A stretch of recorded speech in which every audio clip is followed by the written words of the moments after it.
So hello guys, నా పేరు Kiran.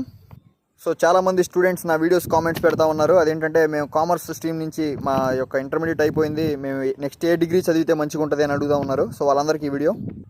So నన్ను అడిగితే సిఏ, సిఎంఏ, సిఎస్ లాంటి కోర్సులు చదివితే మంచిదని అనుకుంటున్నా.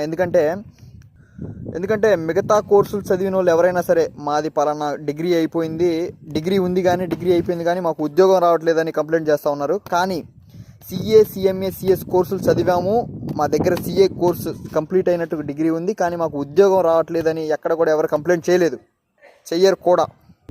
సో దీన్ని బట్టి ఏమర్థమవుతుంది, మిగతా డిగ్రీలన్నీ చదవడం ఈజీగా పాస్ అవ్వడం ఈజీ, కానీ సిఏ, సిఎంఏ, సిఎస్ లాంటి కోర్సులు ఆ డిగ్రీ కంప్లీట్ చేయడం కష్టం, ఉద్యోగం రావడం ఈజీ. సో రోజుకి 10 నుంచి 12 గంటలు రోజు కష్టపడి చదువుతూ అంటే సిఎంఏ, సిఏ, సిఎస్ లాంటి కోర్సుల్లో జాయిన్ అవ్వండి, లేకపోతే జాయిన్ అవ్వద్దు. సో ఈ అల్లా టప్ప ప్రొఫెషనల్ డిగ్రీస్ కాదు మిత్రులారా. So thank you.